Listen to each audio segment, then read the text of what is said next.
First off, a huge thank you.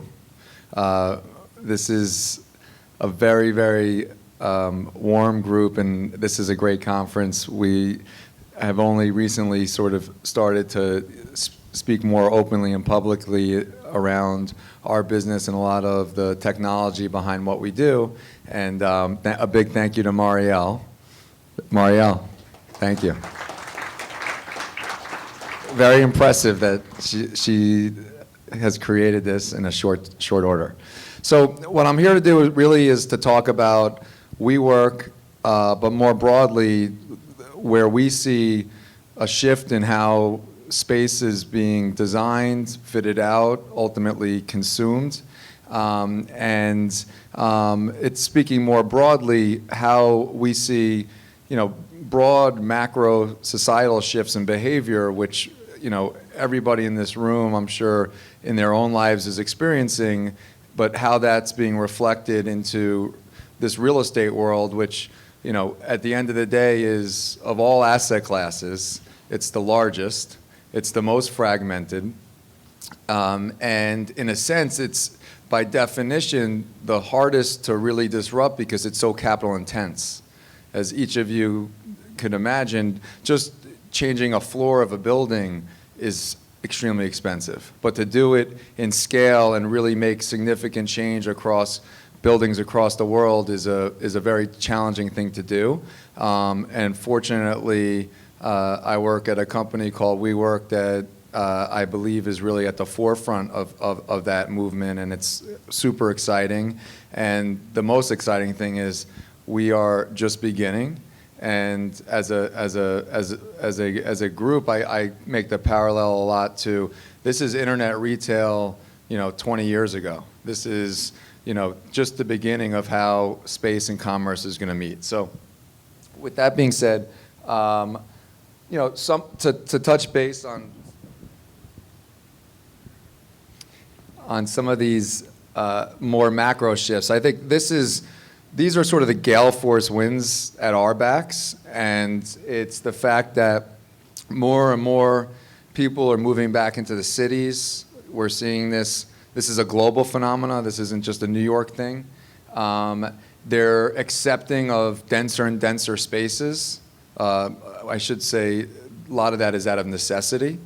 And they're open and, again, accommodating to very much this concept of the sharing economy, sharing space, sharing services.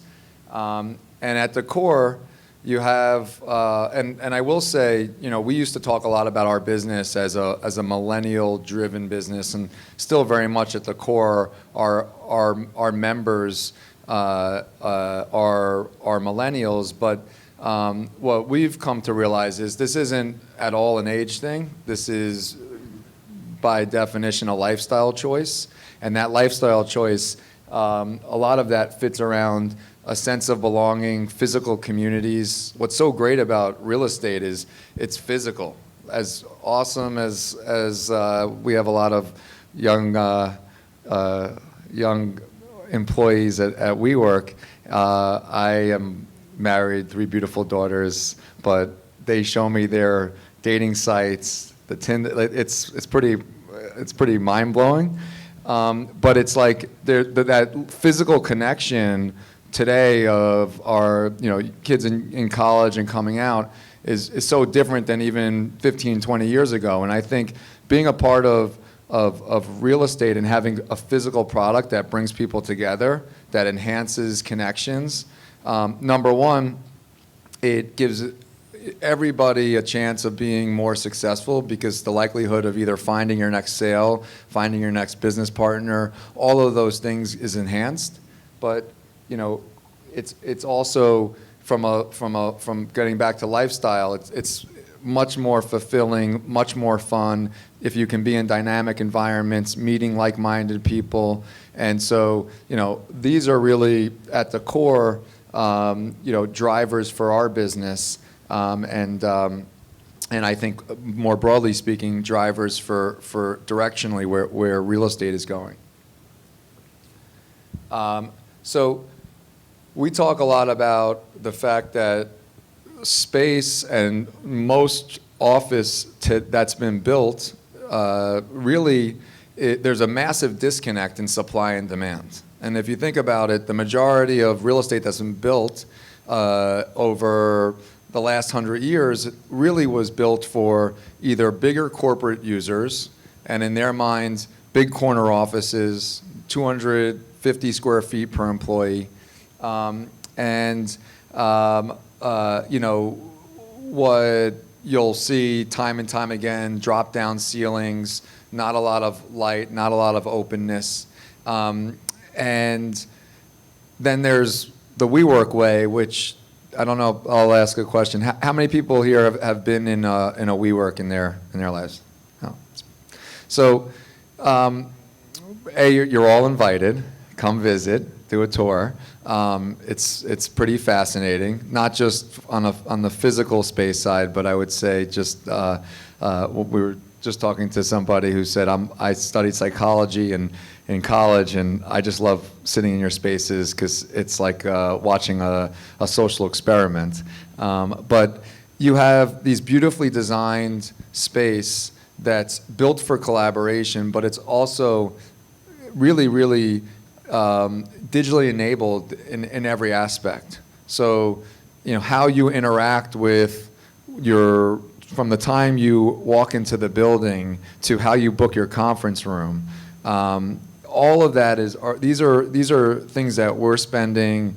You know, we have over 300 software engineers today, and really what we're thinking about is solutions for space, and we benefit because today, you know, we have north of 70 buildings open all over the world, and we're actually opening between 8 to 12 buildings a month now. And so when you're consuming that much space and that much square footage, you can really think about how do buildings connect? How do you manage it? How do you centralize it? How can you run an organization like this that, you know, is spreading virally and do it in a thoughtful manner? And the only way to do that is through technology and really thinking about this as, you know, over time we're going to be hundreds of buildings, and so how do they speak? How do they connect? And that's a lot of what WeWork spends its time thinking about, you know, and going forward in the future. So I think the new way to work is really a function of a third of the workforce today are independents. So you have 40+ million just people in America. And of that, if you think about the millennials, about half the workforce will be millennials over the next 10 years. So you have this huge shift, and I always say, you know, the reality is it's partially out of necessity because big corporate jobs are fewer and farther between. And so it's you know, you have a whole generation that's having to redefine how they work just because there's no alternative. And at the same time, it's aspirational. And that's a huge part of this story is, you know, I could speak for myself, graduating university in 1997, I graduated from Cornell Hotel School, and the aspirational jobs back then were, can I get a job at the management consulting firm or maybe at one of the banks? And today, when you spend time with, and I'm sure everyone here has either family, friends, relatives, and you spend time talking to kids in college, it's like if they haven't either started their own business yet or their friends have and they're working on it, it's like ingrained into their DNA and who they are. And that's not changing. This isn't a fad. This isn't and again, I think it comes back to the fact that somewhat is necessity, but it's also become aspirational. It's aspirational now to be that entrepreneur. And, you know, that by definition is such a big shift, and when you think about the supply side and real estate and how it's been built, it really isn't built for that community of entrepreneurs. So here is some WeWork stats. We have about 50,000 members. We don't regard our anyone who utilizes WeWork is we don't have tenants, we have members. We have 65 locations. We're in 15 cities. If you look at just by the end of the year, you'll basically more than double the number of locations. And what's nice is each city, each location, there's a level of standardization that kind of has to go into what we do because scale and is so important, and every dollar a square foot we save and every day we can shave off of a construction process is very, very meaningful. But at the same time, everything is localized, everything's personalized, and it's a product that has a lot of those timeless features that you're not going to, you're going to come hopefully back, and we have buildings now that are 5 or 6 years old, and they're as relevant today and meaningful. So that's a lot about how we think about the design of the space. Here's I have a video, maybe Marielle, if you can help play. This is.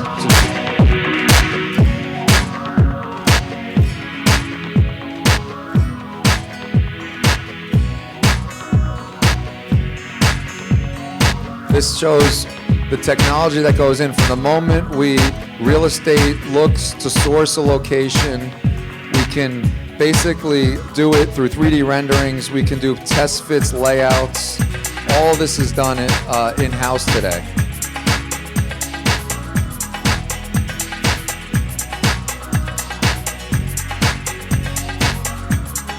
Again, I talked about the standardization. So we have pantries. We have a library of each of the units that go into what we do.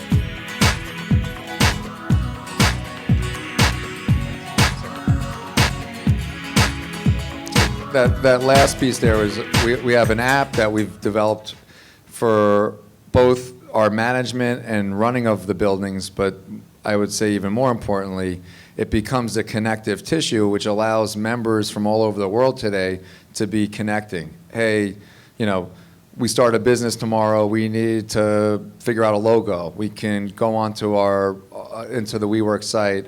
Within 5-10 minutes, you can request that need and you'll have responses, referrals. So you're actually, as the business grows and you're adding more and more buildings, more and more members, the strength of that both business and social network intensifies.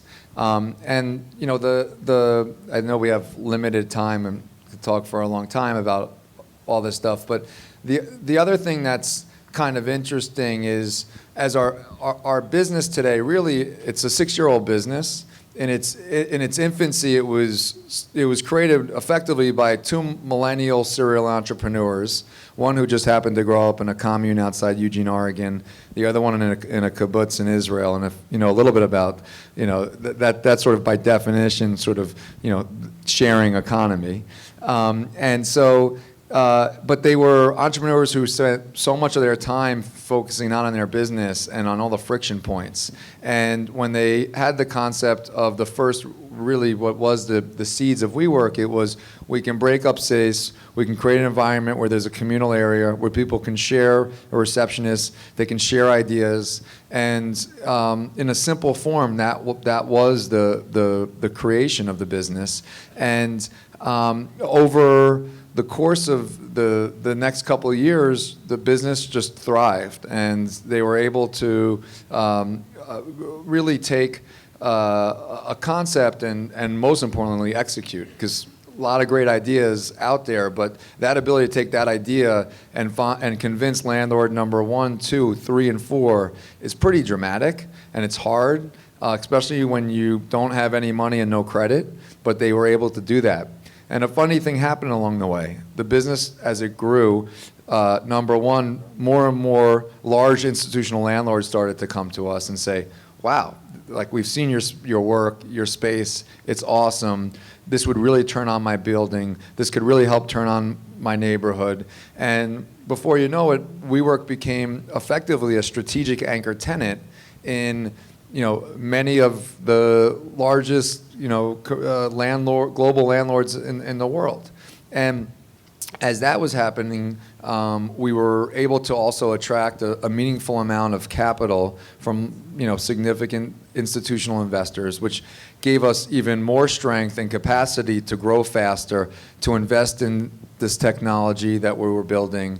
But the thing that we were struck on is we were still building our product for these small businesses, one to call it 10 to 12 people.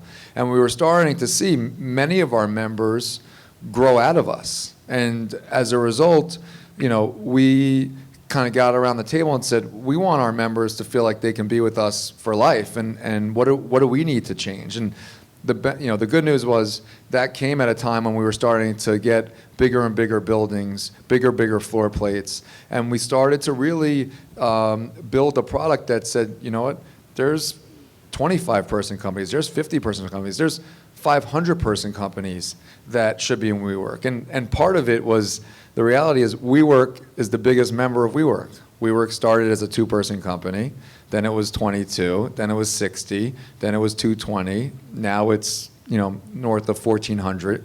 So we had our own growing pains. We knew the struggles that growth companies had and finding space. So as a result, we started to build these bigger and bigger spaces, and along the way, I would say, was kind of stumbled upon the fact that big companies want to be in WeWork.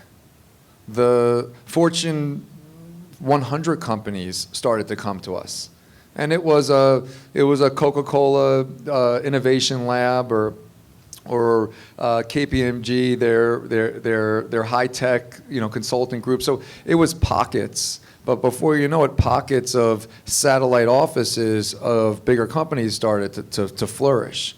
And at first it was like, well, what does this do for the community? And I think that what we realized is, this is a great solution. And today, our fastest growing segment are bigger companies. We do custom offices. You can have the most beautifully designed space within a space within WeWork. You can have your own floor and a half. You can go upstairs or downstairs, be in the network. And so it's really fascinating. It's a new challenge for us. It's a huge opportunity. And it's something that, we're happy to discuss more, with some of you offline. But for us now, it's really about building that awareness around the breadth of our product. So I'm getting the "I'm overdue" sign from my friend Marielle, who I'm still very impressed with. Throws this event. Like, it's an awesome event. Well, we know how hard it is to network and build people and get people to show up to events. We do a lot of events. So to see this event and feel like I know she has a co-founder who's sick and not here, but I feel like she did this herself. So thank you for having us. This was fun and a pleasure. I would have loved to have taken questions, but I was told no Q&A today, so next time. But thank you, everybody. I appreciate it.